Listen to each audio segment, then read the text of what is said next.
the Rack. I am Sal. I'm Ethan. And I'm Ben. Today we're doing Angela, Asgard's Assassin, number 1. Number 1.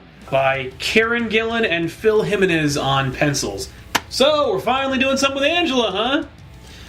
What a disappointment. I didn't even know enough to be disappointed. I was just like, okay, I guess that's Angela. Well, it's funny because, Angela had been a really long-standing Spawn character, Marvel Border from Neil Gaiman. Yeah. And then didn't do anything with her, and then made a female Thor. I guess, Angela was, their plan. And they thought, why don't we just make Thor a chick? Fuck it. But then they were like, well, then we spent all this money on this Angela character. We gotta use her. We gotta do something about her. So here. We'll create a new realm. Yeah. And then she'll come from that realm, but not really. And, anyway, let's talk about this book. The new realm is called Heaven. I know. H-E-V-E. That's where angels come from. Except it's nothing like heaven, and the angels are nothing like angels. Well, that at least is consistent with Angela from Spawn. From Spawn, yes. And she sure has a lot of ropes. Oh yeah, those are her ribbons. They're like in Spawn. Well, and the ribbons were kind of like the antithesis to Spawn's chains. Right. It made sense back then. Yeah. Kind of. It doesn't make sense for this. Not now here. It's like, what are you doing? What is happening with all this shit swirling? I'm amazed, by the way, there's not even a single reference to Spawn. And not like, where's Spawn? Or anything that says Spawn. Just like... you're so unsubtle. You might as well be wearing a giant red cape and covered in chains. Like, some kind of joke about how she came from Spawn. Yeah. But let's get into the writing for this story. What do we think of how Angela, Asgard's Assassin number 1 was written? I will say, I think the writing for this book was its strongest feature, and it still sucked. I was thoroughly uninspired. Yeah. It was consistent, at least. Yeah, I'd say so. And it told a certain type of story, which I think is what they were trying to do. I just found it childish, really boring. Okay. You mean childish, simplish? Yeah, simplistic. Mm-hmm. Oh, wouldn't it be fucking sweet if, that kind of thing. Yeah. And they're hyping up Angela so much with this other character, Seraph. Oh, yeah. Seraph? Somebody? Seraph, I think. Yeah. Yeah. But, that's the funny thing is that they made no effort to hype up Angela, and now we are. Now it's time. Yeah. But it's too little, too late. To accept it. Well, now she has her own book, so now she can be the focus. By the way, she had been in Guardians of the Galaxy for 10 issues, where she was kind of fun and interesting. I really liked Bendis' take on her, kinda. Her with her own solo title? Meh. Yeah. I will say it's interesting and different, and I do enjoy that. It doesn't... It's something totally different. It doesn't feel like a Marvel book at all. Yeah. I will say that. That's kind of cool. Yeah. That said, I don't want to read it. So, right. Meh. Yeah. What do we think of Phil Jimenez's art? It was okay. Yeah.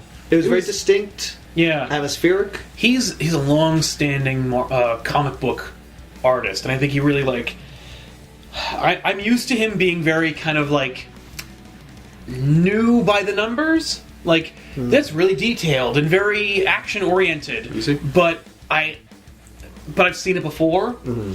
This, I feel like he was really stepping up his game. I think he was really trying something different. Mm-hmm. And in that, I will give him props for. I apologize. You're right. I was thinking of a different book where I was not a fan of the art. You're probably thinking of Secret Six. Yes. Yeah.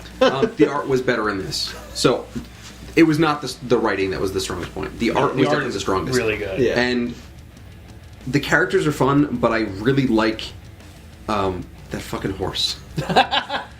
It's funny. Maximus Klopp. It's funny because artists hate drawing two things. Comic book artists, it is. Cars and horses. And yet, every time I've seen a horse in a comic in the last couple of months, they've been awesome. And it's almost like... It's like they're trying to disprove. Or it's like the writer contacted the artist when they were collaborating. He's like, there could be a horse in this scene. Do you want there to be a horse in this scene? Right. And the artists are like, fuck no! Or he's like, let's do this. Well, you know what's even better than a horse? A Pegasus. A giant ram that Thor can ride on. Yeah. Except not. I like that they mix in different styles, too, because they have a couple different types of flashbacks. Yep.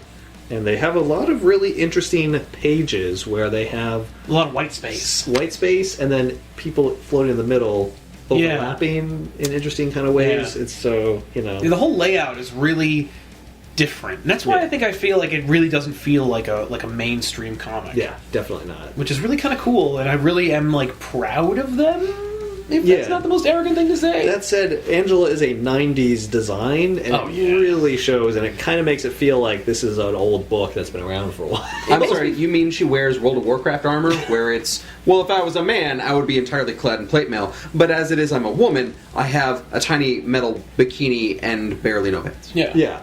And just the shit swirling around her, and the huge hair, you know, it's just like... Dude, that's 90s like that anymore. The funny thing is, that's awesome comic book hair. Yeah. I wish she'd stay with Spawn now. Like, I read this and I'm like, I wish this were a Spawn book. Yeah. Which is like, I hate Spawn. Words I have never heard Sal utter before. No, I wish this were a I Spawn wish this book. was a Spawn book. Like, I don't want her to be in the Marvel universe. world. It's almost like she was created for that. Yeah, it's like... She doesn't work with Marvel universe It's at all. almost like Marvel is figuring out that they got gypped by Neil Gaiman. Well, that's the thing. I can definitely see her as an Asgardian. Oh, yeah. She has that feel to her entirely. If she can be anything, that's what she can be. Yes. But she doesn't want to be that. No. And she's rejecting it. And this book doesn't quite want to be that either. No, it doesn't. And that's kind of like a problem. It really wants to put in these weird goblin creatures. Yeah, it likes those goblin creatures. Yeah. Is this a pass or a pickup? Angela, Asgard's assassin. This is a wait and see for me. Because honestly, I could see it going good places. But that's hope and speculation. Nothing in this book, aside from the art, is really telling me that it's going to be any good. Yeah. It's a pass for me, in spite of the awesome art.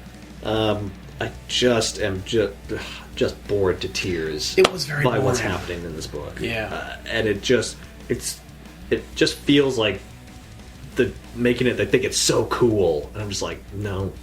Like, writing cool sounding things is not cool. Oh no. The narration was. There's always a price. We always settle our debts. Oh my I'm god. All right, way to be fucking one-sided about that. Yeah, like that's the most important thing to know about her, is that it always balances it. Like, okay, I get it. Like, that's like one thing. You say that once and then you move on. Yep, that's your cool line. Yeah. For me, I feel like it's a pass. I would look through a trade of this, but but like it would have to really step up the game as far as story. Yeah. So, I mean, that's probably not going to happen. But, I've been wrong before. Let us know in the comment section down below if you've read it. What do you think? If you haven't, would you want to? We look forward to hearing from it. Plus, who's her plucky companion friend? Who is that? Let us know in the comments down below. Click this annotation to see every episode of Off the Rack we've ever done. Don't forget to like and subscribe. It really helps us out. And we will see you guys next time. I'm Sal. I'm Ethan. And I'm Ben. So long.